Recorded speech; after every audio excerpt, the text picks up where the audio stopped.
सांगड़ में पीर साहब आगारे जो ख़लीफ़ो MP अली ग़ुलाम निज़ामानी पंहिंजी ज़मीन खे बचाइण लाइ ज़मीन जो पानी ट्रैक्टर ते लिफ्ट मशीन लॻाए ॻोठनि नज़र अली निज़ामानी समेत केतिरनि ई ॻोठनि मां कढणु लॻो, जॾहिं त ॻोठाणनि पारां दाहूं करण वारी वीडियो सोशल मीडिया ते वायरल थी वई। ऐं वीडियो में ॻोठ नज़र अली निज़ामानी समेत केतिरनि ॻोठनि जा ॻोठाणा पीर साहिब आगारे जे ख़लीफ़े ऐं GDA जे MP अली ग़ुलाम निज़ामानी ख़िलाफ़ दाहूं करे रहिया आहिनि, जॾहिं त इलाइक़े वासी दाहींदे चवनि था त ख़लीफ़ो पंहिंजी ज़मीन जो बरसाती पाणी असां ॾांहुं कढी हथ सां ॿोड़े पियो ऐं बरसात इस्म नाले अॻियां असांजा ॻोठ ॿोड़े छॾिया। असांजा केतिरा ई माण्हू ॿुॾी विया।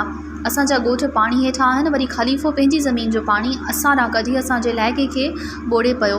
हिननि पीर साहिब पागारे इंतिज़ामिया खे अपील कई त इंसाफ़ कयो वञे ऐं वधीक ॿोअण खां बचायो वञे। मज़ीद ख़बरनि ऐं तफ़सीलात लाइ विज़िट कयो असांजी वेबसाइट www.awamiNewsHD.com ऐं ॾिसंदा रहो अवामी न्यूज़ HD।